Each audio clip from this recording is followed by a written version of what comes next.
আমাদের যে প্রতিবেশী আছে, প্রতিবেশী 3 প্রকার। কয় প্রকার? ওরা আমাদের বুঝে রাখুন না, প্রতিবেশী কয় প্রকার? 3 প্রকার। একটা প্রতিবেশী আমার আপন ভাই। আমি আমার আপন ভাইকে তার হক আদায় করতে হবে 3টা কারণ। কয়টা কারণ? 1 নম্বর আমার ভাই হওয়ার কারণে, 2 নম্বর উনি অবশ্য মুসলিম হওয়ার কারণে, 3 নম্বর উনি আমার প্রতিবেশী। আমার জন্য আমার ভাইয়ের যে নিকটবর্তী কাছে আর কোনো লোক নাই, আমি আমার ভাইয়ের হক আদায় করতে হবে 3টা কারণ। 1 নম্বর মুসলমান হওয়ার কারণে, 2 নম্বর আমার ভাই হওয়ার কারণে, 3 নম্বর আমার প্রতিবেশী হওয়ার কারণে। আমি রাত্রে আরামসে খেয়ে ঘুমিয়ে গেলে এটা আমি ইমানদারের পরিচয় নয়, বরঞ্চ আমাকে আমার ভাইয়ের খবর নিতে হবে, আমার ভাই রাত্রে খেয়েছে কিনে। বলতো আমরা একটু জায়গা নিয়ে সম্বন্ধে সামান্য জড়া হয়ে গেলে দরজা বন্ধ করে দিই, গেট লক করে দিই, নাউজুবিল্লাহ, বাইরের খবর নিয়ে নাউজুবিল্লাহ, হয় ইতার সেই হয়তো 10 মিনিট বহুত ভালো, নাউজুবিল্লাহ, এরকম বলছি না বেঠিক?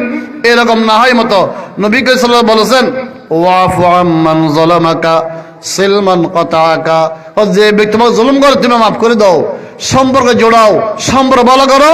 যে ব্যক্তি তোমার সাথে সম্পর্ক বিচ্ছিন্ন করেছে, নবী সাল্লাল্লাহু বলেছেন ওই ব্যক্তি আমার উম্মতের অন্তর্ভুক্ত নয়। যে ব্যক্তি আত্মীয় স্বজনের সাথে, নিজের ভাইয়ের সাথে, বোনের সাথে, মামার সাথে, খালার সাথে সম্পর্ক যে বিচ্ছিন্ন করে, ওই ব্যক্তি আমার উম্মতের অন্তর্ভুক্ত নয়। অতএব আমাদের উচিত আমরা আমার আপন ভাইয়ের সাথে, বোনের সাথে, মামার সাথে, সবার সাথে, খালার সাথে যারা রক্ত সম্পর্ক, তাদের সাথে সম্পর্ক ভালো রাখবো ইনশাআল্লাহ, রাখবো কি ইনশাআল্লাহ? তাই নবী কাছে বলেছেন, ইত্তাকিল্লাহ ফিল জার, হে তোমরা আল্লাহকে ভয় করো প্রতিবেশীর ক্ষেত্রে। আমাদের 1 নম্বর প্রতিবেশী 3টা কারণে আমি আমার ভাইয়ের হক আদায় করতে হবে। 1 নম্বর মুসলমান হওয়ার কারণে, 2 নম্বর আমার মায়ের ফেরে, আমার বাবা এক মাও এক, আমার ভাই হওয়ার কারণে, 3 নম্বর আমার প্রতিবেশী হওয়ার কারণে। 2 নম্বর আমাদের একজন প্রতিবেশী আমার আপন ভাই নয়, আমার বাড়ি ফটিকছড়ি, ওনার বাড়ি হাটাদারি, উদাহরণস্বরূপ অনেক দূরে, নোয়াখালী, দিনাজপুর, আমাদের হাটাদারিতে অনেক দিনাজপুর, বরিশাল, রংপুর লোক থাকে। আমাকে তার হক আদায় করতে হবে 2টা কারণে। কয়টা কারণ? আমি মুসলমান, হাটাদারি থাকি, উদাহরণস্বরূপ বিশ্ববিদ্যালয় আমার বাসা, 1 নম্বর আমার বাসা, আমার বাসা পার্শ্ববর্তী রংপুর লোক থাকে। আমাকে তার হক আদায় করতে হবে 2টা কারণ। কয়টা কারণ? 2টা কারণ। 1 নম্বর আমার প্রতিবেশী হওয়ার কারণে, যেহেতু উনি আমার প্রতিবেশী, আমার বাড়ি 1 নম্বর ইউনিভার্সিটি, উদাহরণস্বরূপ ওনার বাড়ি রংপুর, কিন্তু আমার বাসা পাশে ওনার বাসা, ওনার হক আদায় করতে আমার প্রতিবেশী হওয়ার কারণে 1 নম্বর। 2 নম্বর উনি আমার মুসলিম ভাই, একজন মুমিন মুসলমান, আবার মুসলমান কি ভাই ভাই স্বরূপ, আল মুসলিমু আহুল মুসলিম, একজন মুসলিম ব্যক্তি অপর মুসলিম ব্যক্তির ভাই। হাদিসে আছে, ক্বালা রাসূলুল্লাহ সাল্লাল্লাহু আলাইহি ওয়াসাল্লাম, আল মুমিনুনা কারাজুলিন ওয়াহিদিন, ইন ইসতাকা আইনুহু ইসতাকা কুল্লুহু ওয়া ইন ইসতাকা রাসুহু ইসতাকা কুল্লুহু। বিশ্ব মানবতার মুক্তির দিশারি মহানবী হযরত মুহাম্মদ রাসূলুল্লাহ সাল্লাল্লাহু বলেছেন, সারা বিশ্বের মুমিন মুসলমান ভাই ভাই স্বরূপ। যদি কোনো মানুষ যদি তার মাথাতে ব্যথা পায়, পুরো বডির মধ্যে ব্যথা লাগে, ফেড়ে ব্যথা লাগলে পুরো বডি ব্যথা লাগে, শরীর অঙ্গ প্রত্যঙ্গ কোনো এক জায়গায় ব্যথা লাগলে পুরো বডির মধ্যে ব্যথা লাগে, সারা বিশ্বের মুমিন মুসলমান এক বডির মতো, ঠিক না বেঠিক? তা অতএব আমার যে প্রতিবেশী যারা রংপুর বাড়ি, তার হক আদায় করতেও আমাকে 2টা কারণ। 1 নম্বর আমার প্রতিবেশী হওয়ার কারণে, 2 নম্বর আমার মুসলিম ভাই হওয়ার কারণে। আর একটা প্রতিবেশী আছে, আমার আপন ভাই নয়, মুসলিম ভাই নয়, কিন্তু উনি আমার প্রতিবেশী, আমার পাশে ওনার বাড়ি, উনিও মুসলিম। একজন অমুসলিমকেও পবিত্র ইসলাম ধর্মে অবহেলা করা যায়, সেটাই বৈধ নয়। উনি একজন অমুসলিম, আমার প্রতিবেশী, তার হক আদায় করতে হবে একটা মাত্র কারণ, এটা শুধুমাত্র আমার প্রতিবেশী হওয়ার কারণে। পবিত্র ইসলাম ধর্মে মুসলমানকে যেভাবে হক আদায় করতে হবে, একজন প্রতিবেশী যদি অমুসলিম হয় তার হক আদায় করতে হবে। আপনি রাতে পেট ভরে খেয়ে ঘুমিয়ে যান, একজন অমুসলিম ভাই আপনার প্রতিবেশী না খেয়ে ঘুমিয়েছে, আপনাকে আল্লাহর নিকট জবাবদিহি করতে হবে। তা আমরা এভাবে ইনশাআল্লাহ প্রতিবেশীর হক অধিকার আদায় করবো, ইনশাআল্লাহ আদায় করবো ইনশাআল্লাহ। তাইলে আসলে এইভাবে জনগণের সেবামূলক কর্মকাণ্ড করলে অনেক সওয়াব। আল্লাহ তাআলা বলেন, ওয়াফআলুল খায়রা লাআল্লাকুম তুফলিহুন, তোমরা কল্যাণমূলক কাজ করো, তোমরাই বিজয়ী হবে। যারা ভালো কাজ করবে তারাই বিজয়ী হবে।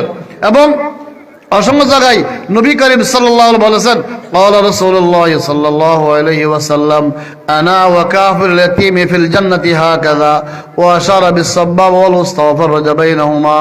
পবিত্র বুখারীর হাদিস, নবী করিম মুহাম্মদ রাসূলুল্লাহ সাল্লাল্লাহু আলাইহি ওয়াসাল্লাম এভাবে আঙ্গুল দিয়ে ইশারা দিয়ে বলেছেন, আমি এবং এতিমকে লালন পালনকারী ব্যক্তি, এতিমে যার বাবা নেই, এতিমকে লালন পালনকারী ব্যক্তি জান্নাতে এভাবে থাকবো, মানে ভাষায় থাকবে। তা অতএব আমাদের উচিত আমরা এতিম মিসকে সাহায্য করবো। একটু আগে আমাদের আলমগীর বিন কবির সাহেব মাঝে পরিচালক মাশাআল্লাহ উনি একটা কথা বলেছেন, কোথায় শান্তি নেই, এখন প্রশ্ন শান্তি কোথায় পাবো, শান্তি কোথায় পাবো? এই সম্পর্কে আল্লাহ পাক রব্বুল আলামিন পবিত্র আল কোরআন বলেছেন, আলা বিযিকরিল্লাহি তাতমাইন্নুল কুলুব, নিশ্চয় আল্লাহ পাক রব্বুল আলামিনের জিকিরের দ্বারা, আল্লাহকে স্মরণ করার মাধ্যমে মানুষের আত্মা শান্তি লাভ করতে পারে। আমাদের উস্তাদ মুহতারাম আল্লামা শাহ আহমদ শফি রহমাতুল্লাহ একটা ঘটনা ফেরে বলতেন, আমি এই ঘটনা বলে কথা শেষ করবো। ওনার নিকট একজন ব্যক্তি গিয়েছেন, বললেন হুজুর মানুষ সবাই শান্তি চায়, কোথায় গেলে আমি শান্তি পাবো? এক বুঝলেন একজন আওয়াম লোক গিয়েছেন, বলতে কোথায় আমি শান্তি পাবো? বলতেছেন তুমি তোমাদের গ্রামে যাও, আমি তোমাকে 1 মাস সময় দিলাম, তুমি যদি একটা লোক নিয়ে আসতে পারো যে সবচেয়ে আরামে আছে, একটা লোক নিয়ে আসতে পারলে আমি তোমাকে বলবো মানুষ কিভাবে শান্তি পায়। আমার কথা বুঝতে দেখুন না, উনি গ্রামে গিয়েছে, ও তো একদম সহজ বিষয়, ও আমাদের আব্দুল খালেক ভাই যে আরাম আছে, ও তার ছেলে বিদেশ থাকে, লন্ডন থাকে, সে ফাঁকা বিল্ডিং আছে, তার কত সুন্দর বাড়ি ঘর মাসে পয়সা আছে, ও তার মতো আরাম আর কেউ নাই, আমি তাকে নিয়ে আসবো হুজুর নিকট, হুজুর যখন নিয়ে আসবো তখন হুজুর বলবেন মানুষ কিভাবে শান্তি পেতে পারে, আমি আজীবন আমি শান্তি থাকতে পারবো। উনি গেলেন আব্দুল খালেক ভাইয়ের নিকট, ও আব্দুল খালেক ভাই কেমন আছেন? ও আপনি কেমন ভালো আছেন? হতো না রে ভাই, আমার মতো অশান্তি কেউ নেই। হ্যাঁ কেন? ও আমার ছেলে লন্ডন থাকে, ও তার বিষয় নেই, ও তার বিয়ে টেনশনে আমরা গিয়ে রাতে ঘুমাতে পারি না, প্রত্যেক ফোন করে বাবা আমার বিষয়ে দোয়া করেন, ও আমি এই টেনশনে রাতে ঘুমাতে পারতেছি না। আরেক বাসা গিয়ে উনি তো মনে আরাম আছে, আপনি কেমন ভালো আছেন? হতো না রে ভাই, ও আমার এক ছেলে রাত্রে খাওয়া তার পেটে ব্যথা উঠলে আমার হাত তোমার ভাবি আর আমি ঘুমাতে পারি না, তার পেটে তার ছেলের কারণে। আরেক বছর গিয়েছে, উনি মনে ভালো আছে মনে, ও কি আমার এক ছেলে আছে তার মাথা ব্যথা, তার ব্যথার সমস্যার কারণে আমরা রাতে ঘুমাতে পারি না। এক এক ঘরে গিয়েছে, এক এক ঘরে কি এক এক প্রকারের সমস্যা। উনি 30 ঘর গিয়েছে, উনি সময় দিয়ে হুজুরে 1 মাস সময় দিয়েছে, 1 মাসের মধ্যে 30টা ঘরে গিয়েছে, কোথাও কোনো শান্তি আছে এরম লোক পাওয়া যায়নি। তো উনি বলতেছেন আমি এই গ্রাম আর থাকবো না, আমি অনেক দূরে চলে যাবো, ও যেখানে গেলে মানুষ শান্তিতে আছে। একটা পাহাড়ে অনেক দূরে চলে গিয়েছে, অনেক দূরে দেখতেছে বিশাল এক বড় বাড়ি ঘেরাও দিয়া, একজন বড় চেয়ারে বসে আছে, অনেক ছোট ছোট বাচ্চারা আছে। দেখার বলতে মনে হয় এই বাড়ির মালিকের মতো শান্তিতে আছে এমন কোন লোক নেই মনে হয়, ওনার কাছে যাবো, ওনাকে নিয়ে আসবো। গিয়েছে, আপনি কেমন আছেন? কত উনি দেখতে চোখ দিয়ে ফানে বাইর করতেছে, আমার মতো অশান্তি এই পৃথিবীতে আসমানে জমিন আর কেউ। কেন? তুমি যে ছেলে মেয়ে যে সব দেখতেছো এগুলো আমার ছেলে মেয়ে নয়। কেন? নাউজুবিল্লাহ, এগুলো সব আমার যার সন্তান। হ্যাঁ কিভাবে? কেন নাউজুবিল্লাহ? যেদিন আমি বিয়ে করেছিলাম ওই দিন দরজা চক্কর হঠাৎ আমার বউ অসুস্থ হয়ে গিয়েছে, অসুস্থ হয়ে যাওয়ার পর আমাকে বলতেছে আপনি যদি আমাকে ভালোবাসেন এটাকে প্রমাণ দেন। আমি তোমার ভালোবাসি। প্রমাণ কি? একটা ঘটনা। প্রমাণ তোমার লজ্জা আসছে নাউজুবিল্লাহ, আমাকে কেড়ে দেখাইতে আমি ভালোবাসি। আমি আমার বউর মহব্বতে লজ্জা আসে কেড়ে দেখিয়েছি, আমি অনেক খুব ভালোবাসি। আপনি তো বিয়ে করার পর আমি তো মারা যাবো, মারা যাওয়ার পর আপনি একটা বিয়ে আরামে থাকবেন, আপনি যে আমাকে ভালোবাসে প্রমাণ দেন। আল্লাহর হুকুমে ওই বিয়ের দিন যে বউ অসুস্থ হয়ে গিয়েছিল, ওই বউ সুস্থ হয়ে গিয়েছে, অসুখ ভালো হয়ে গিয়েছে, অনেক লম্বা ঘটনা।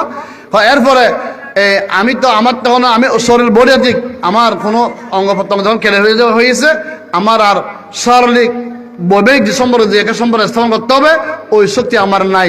না থাকার নাউজুবিল্লাহ আমার বউ জওয়ান, আমার বউ জানা বেবিসের মধ্যে যে ছেলে দেখতে সব ছেলে নাউজুবিল্লাহ, জানা বেবিসের ছেলে নাউজুবিল্লাহ। ও তুমি বলো এই পৃথিবীতে আমার মতো দুর্ভোগ আর কেউ আছে কিনা, অসাধ্য কেউ আছে কিনা? না, আপনার মতো অসাধ্য আর কেউ নাই। যাক, আমি এই গ্রামগঞ্জ শহর কোথায় থাকবো না, আমি এমন কোনো দূরে চলে যাবো মরুভূমিতে, যেখানে দেখে আমি শান্তি কোথায় পাই? দেখে অনেক দূরে একটা বাঙ্গা মসজিদ, একটা লোক মসজিদ কোনা গিয়ে বসে আছে, মনে এই লোক শান্তিতে আছে। উনি বসে বসে বলতেছে সুবহানাল্লাহ, আলহামদুলিল্লাহ, আল্লাহু আকবার, লা ইলাহা ইল্লাল্লাহ, লা ইলাহা ইল্লাল্লাহ, লা ইলাহা ইল্লাল্লাহ। ওনার ডাক দিয়ে পিছন দিয়ে ভাই কেমন আছেন? আলহামদুলিল্লাহ, এই পৃথিবীতে আমার মতো শান্তি আরামে আর কোনো মানুষ নাই। কি বলেন? আপনি বাঙ্গা মসজিদে বসে জিজ্ঞেস করতেছেন? ও হুজুর সময় দিয়ে 30 দিন, 30 নম্বর দিন গিয়ে দেখতেছে ওই লোকটা পেয়েছে। ওই লোকটা পাওয়ার পর ও হুজুর প্রশ্নের উত্তর পেয়ে গিয়েছে, এই পৃথিবীতে আসমানে জমিনের উপরে সবচেয়ে বেশি শান্তি আরাম ওই মানুষ যে মানুষ আল্লাহর জিকির করে, যে মানুষ আল্লাহকে ডাকে। ঠিক না বেঠিক? তাই আল্লাহ বলতেছেন আলা বিযিকরিল্লাহি তাতমাইন্নুল কুলুব, নিশ্চয় আল্লাহ পাক রব্বুল আলামিনের জিকিরের দ্বারা, আল্লাহর স্মরণ দ্বারা মানুষের আত্মা শান্তি লাভ করতে পারে। তাই আমি আপনাদেরকে বলবো, আমাকে বলবো, নবী করিম মুহাম্মদুর রাসূলুল্লাহ ছিলেন সব সময় কানা রাসূলুল্লাহ সাল্লাল্লাহু আলাইহি ওয়াসাল্লাম ইয়াযকুরু রাব্বাহু ফি কুল্লি আহইয়ানিহি, নবী করিম মুহাম্মদুর রাসূল সাল্লাল্লাহু আলাইহি ওয়াসাল্লাম সব সময় আল্লাহর জিকির করতেন, আল্লাহকে ডাকতেন। আমি জিকির সব কয়েকটা আমল কথা